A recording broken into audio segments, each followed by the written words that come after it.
Alléluia, Alléluia, Alléluia. Alléluia, Alléluia, Alléluia. Alléluia, Alléluia, Alléluia. Alléluia, Alléluia, Alléluia. Voici le jour que fit le Seigneur, qu'il soit pour nous jour de fête et de joie. Alléluia, Alléluia, Alléluia.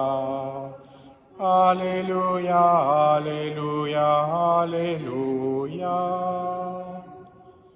Le Seigneur soit avec vous. Évangile de Jésus-Christ selon saint Luc. En ce temps-là, les disciples qui rentraient d'Emmaüs racontaient aux 11 apôtres et à leurs compagnons ce qui s'était passé sur la route et comment le Seigneur s'était fait reconnaître par eux à la fraction du pain. Comme ils en parlaient encore, lui-même fut présent au milieu d'eux et leur dit « La paix soit avec vous ». Saisis de frayeur et de crainte, ils croyaient voir un esprit. Jésus leur dit « Pourquoi êtes-vous bouleversés? Et pourquoi ces pensées qui surgissent dans votre cœur? Voyez mes mains et mes pieds, c'est bien moi. Touchez-moi, regardez, un esprit n'a pas de chair ni d'eau, comme vous constatez que j'en ai. » Après cette parole, il leur montra ses mains et ses pieds. Dans leur joie, ils n'osaient pas encore y croire et restaient saisis d'étonnement. Jésus leur dit, « Avez-vous ici quelque chose à manger? » Ils lui présentèrent une part de poisson grillé, qu'il prit et mangea devant eux. Puis il leur déclara, « Voici les paroles que je vous ai dites quand j'étais encore avec vous. Il faut que s'accomplisse tout ce qui a été écrit à mon sujet dans la loi de Moïse, les prophètes et les psaumes. » Alors il ouvrit leur intelligence à la compréhension des Écritures. Il leur dit, « Ainsi est-il écrit que le Christ souffrirait, qu'il ressusciterait d'entre les morts le 3e jour, et que la conversion serait proclamée en son nom, pour le pardon des péchés, à toutes les nations, en commençant par Jérusalem. À vous d'en être les témoins. » Acclamons la parole de Dieu.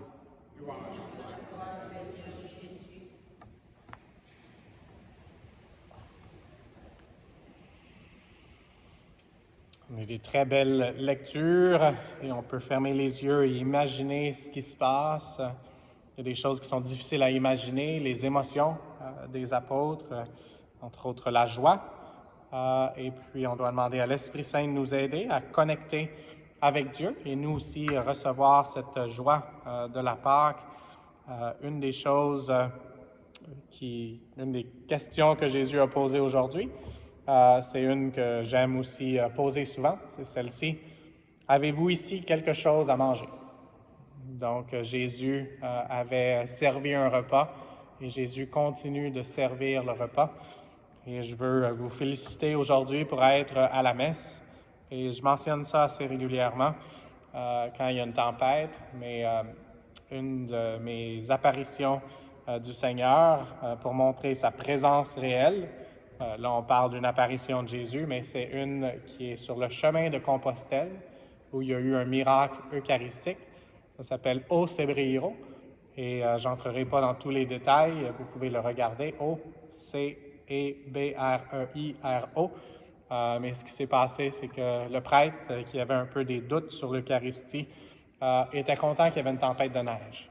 Un peu peut-être comme certains élèves, je ne sais pas si l'école a été annulée aujourd'hui, mais certains enfants peut-être étaient contents qu'il y ait une tempête de neige parce que ça voulait dire que l'école était cancellée. Et donc pour lui, il se disait, je n'aurai pas à célébrer la messe aujourd'hui parce qu'il n'y aura pas personne. Et puis il y a une madame qui vivait très loin et qui était très âgée, qui avait un peu de problème de mobilité, qui était dans l'église quand lui est allé s'assurer que tout était correct et qu'il n'y avait pas besoin de célébrer la messe. Et donc il a dit, pour cette madame-là, je vais célébrer la messe. Et quand il a fait la présentation, l'élévation, en disant ces paroles, même si lui n'y croyait pas beaucoup, il y a eu vraiment pas seulement la transsubstantiation à laquelle on est habitué, qui est un mot compliqué pour dire que ça ressemble à du pain, mais que c'est vraiment le corps du Christ. Mais à ce moment-là, ça s'est transformé en vraiment la chair, une chair humaine du Christ. Donc, demandons au Seigneur aujourd'hui, et félicitations encore une fois d'avoir bravé la tempête, et puis demandons au Seigneur de nous aider à croire en ces miracles, à amener sur l'autel ce pourquoi on prie, et à croire que le Seigneur veut exaucer nos prières. Et donc, juste quelques autres commentaires sur l'Évangile aujourd'hui. Une qui est, il y a tellement de paroles de Jésus qui sont belles. Aujourd'hui, celles qui résonnaient dans mon cœur sont premièrement le défi. À la fin, les dernières paroles qu'on a entendues sont « À vous d'en être les témoins ». Et j'ai été frappé aussi par Monseigneur Marcel, qui... c'est une drôle d'expression, ça. J'ai été frappé par Monseigneur Marcel. Non. J'ai été frappé par ce qu'il a partagé à la messe de 10 heures, où il a parlé de la puissance du témoignage.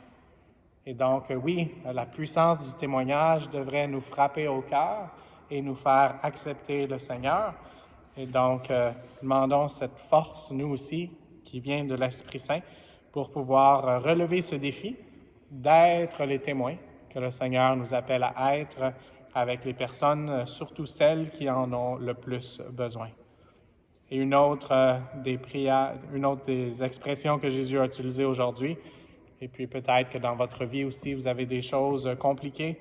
La résurrection de Jésus, c'est quelque chose de très beau et en même temps, pour eux, c'était très compliqué. Donc, dans les bonnes choses et dans les mauvaises, il ne faudrait pas être bouleversé. Donc, Jésus demande « Pourquoi êtes-vous bouleversés? » Donc, il nous demande ça à nous aussi. Il veut qu'on aille à lui si on a des questions, si on a des interrogations, si on a des bouleversements, si on a des tempêtes. Il n'y a pas seulement les tempêtes à l'extérieur, parfois il y a des tempêtes avec les gens avec qui on chemine. Et donc, d'amener ça à Jésus et d'essayer de les inviter et nous-mêmes d'aller à lui. Lui qui veut nous donner son souhait, un de ses souhaits les plus chers et qui est une bénédiction en même temps, qui est la paix soit avec vous. Souvent dans l'Évangile de Jean, nous allons entendre cette expression, la paix soit avec vous. Et c'est aussi ce que les évêques peuvent utiliser comme formule de salutation au départ, à l'introduction de la messe. Donc, demandons au Seigneur de nous aider à recevoir cette paix et nous aussi à la transmettre aux personnes que nous rencontrons sur notre chemin, surtout à ceux et celles peut-être qui sont dans une tempête, même si peut-être ça ne paraît pas, que le Seigneur puisse vraiment nous utiliser comme instrument de sa paix. Et ce n'est pas seulement Saint François d'Assise qui le priait, mais que nous puissions aussi partager. Et c'est un autre saint sur sa médaille, Saint Benoît, il a cette parole de paix, cette même parole que Jésus utilise si souvent, surtout après sa résurrection. Et juste pour terminer, les Actes des Apôtres aujourd'hui, la longue lecture nous rappelait aussi de cette bénédiction.